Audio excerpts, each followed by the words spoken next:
September 1939.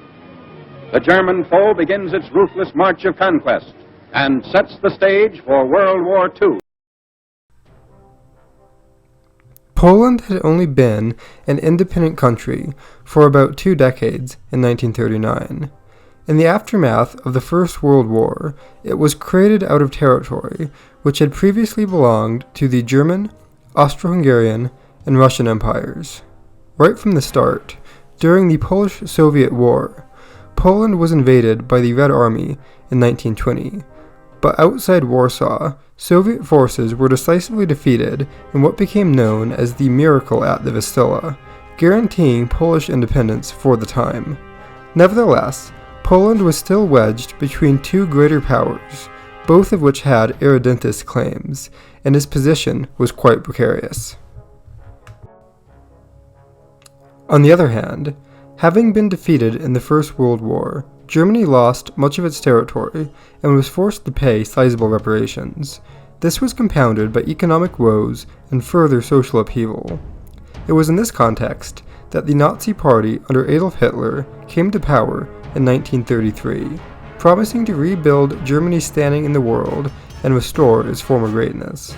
Adolf Hitler set out to undo the perceived wrongs which Germany had suffered, and as a result, one of the Nazi Party's primary goals was the restoration of lost German territory and the unification of all ethnic Germans under one state. In 1936, German forces marched into the Rhineland, which had been demilitarized and even occupied by the French previously. Despite likely not having the military force to back it up, Hitler's bluff worked, and France did nothing to stop this move. Technically speaking, of course, this was just Germany occupying its own territory, and reluctance to start another war could explain the lack of response. However, the remilitarization of the Rhineland would have far-reaching consequences, as many, both in Germany and elsewhere, took it that France and Britain would not seriously oppose German aggression. In 1938, Hitler turned his attention east. He wanted the Sudetenland in Czechoslovakia, which had a large ethnic German population. After the Munich Agreement, in late September, the Sudetenland was granted to Germany on the grounds of national self-determination. However, German policy went beyond this, and became overtly expansionist soon after. By March of 1939, the rest of Czechia was occupied and Slovakia made into a German puppet state. In addition to gaining control of new populations, Germany now had access to Czech industrial capability. Likewise, the German army could now absorb Czech-built tanks into its armored force. This success vastly enhanced Hitler and the Nazi Party's standing, as with it, Germany had won a significant victory without even starting a full-scale war. In hindsight, the collapse of Czechoslovakia did not bode well for Poland. Though at the time, Poland actually took part in the partition and annexed the disputed Tetsin province, which had a Polish majority. Like Czechoslovakia, Poland was a multi-ethnic society, with a significant German population in the west, Ukrainians and Belarusians in the east, and a large Jewish population. Furthermore, the fact that part of Poland consisted of areas which had been part of the former German Empire, most notably the Danzig corridor, meant that there was inevitably tension between the two countries. Many in Germany, and the Soviet Union for that matter, did not view Poland as a legitimate state. This was exacerbated by Nazi Germany's racial ideology, which held Slavic peoples like the Poles in poor regard. The Poles knew that war with either a resurgent Germany or the Soviet Union was a real possibility. Though it went through various iterations, the crux of the Polish plan in the event of a war with Germany depended on holding a defensive line until France could attack Germany in the west. It was simple but made sense. If Germany committed the bulk of its forces for an invasion of Poland, that would necessitate stripping away its defenses. This would allow for the French army to invade against little opposition, and Germany would find itself trapped in a two-fronted conflict, as they had 2 decades before. However, One of Poland's principal strategic problems was the lack of natural boundaries or terrain features, which could easily be held against invaders. In this, the Polish command faced a Morton's Fork situation in choosing how to defend their country. If they tried to defend the more heavily populated and industrial western regions, which represented the main disputed zone, they'd be fighting on relatively flat, open ground, which would render the Polish army vulnerable to being outflanked. On the other hand, if the Polish army fell back to a river line further east, then they'd have a better defensive position, but give up some of the most important industrial and heavily populated regions of their country. Furthermore, there was fear that the Germans might try to seize disputed areas without a fight, as they had done with the Sudetenland, and thus the Polish army couldn't risk leaving the western frontier region unprotected. Furthermore, German territory now overlapped Poland, allowing for potential attack from three sides. In addition to the long western border, East Prussia outflanked Poland to the north, while German-occupied Czechia and their puppet state Slovakia did the same from the south. Ultimately, the Poles chose to defend with a holding force at the western border to contest any German attack, and then withdraw back to a more defensive line as the war progressed. Once the French attacked in the west, drawing German attention away, the now mobilized Polish reserve could launch a decisive counterattack. Though Hitler thought that the Western democracies were weak and easily cowed, there was obviously fear France would attack the weakened German defenses while the majority of their army was in Poland. Because of this, the German command wanted the campaign to be over quickly, so units could be transferred back west if need be. Thus, German offensive plans combined elements which had been developing near the end of the Great War, applied to modern technology. Towards the end of the last war, stormtrooper units had been formed, comprised of the best soldiers skimmed off the top of other formations. They were tasked with breaking through a weak point in the enemy line, and then continuing forward, bypassing stronger defenses for other units to mop up. The problem was that being mostly on foot, they could rarely get far enough to fully exploit their breakthrough, and took heavy losses in the process. It was hoped that although the majority of the German army remained unmotorized, motorized vehicles and tanks in select divisions would allow for a more rapid and deeper breakthrough.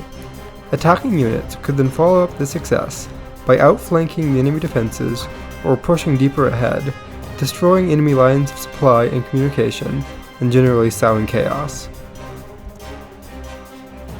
According to almost any metric, Germany had a significant military advantage over her eastern neighbor, though at times, German technological and operational superiority has been exaggerated. A large part of this was simply economic. As being a more developed and industrialized country, Germany could devote a far larger expenditure to its defense budget. For example, in terms of total number of infantry battalions, the German army had around a 1.5 to 1 advantage over their Polish counterparts, and a near 3 to 1 advantage in artillery. This was further exacerbated by the fact that the Polish army was still in the process of mobilization. In addition, the German army was much more mobile, with panzer, motorized, and light divisions, though the majority of its infantry were still reliant on horse-drawn transportation. The Poles still made use of a large number of cavalry brigades, which was in part due to the importance of cavalry in the Polish-Soviet War almost 20 years before, as well as the underdeveloped road networks in eastern Poland. They were not as outdated as it might seem, though. Rather than foolishly charging with lances, as has been depicted, these units were modern cavalry, equipped with rifles, towed anti-tank guns, and often supported by what light armor the Poles had available. In terms of armored vehicles, the Germans had a massive numerical advantage. However, only around 10% were the modern Panzerkampfwagen 3 and 4 medium tanks, and the majority still consisted of light Panzer 1s and 2s, which possessed thin armor and modest weaponry. These were often vulnerable against Polish anti-tank rifles, let alone actual anti-tank guns. The Polish armored force was much smaller, numbering just several hundred vehicles. most with a light, machine-gun-armed tankettes, but the 7TP tank, an indigenously produced, heavily modified version of the British Vickers 6-ton, was better armed than most of their German opposites and could destroy them at combat range with relative ease.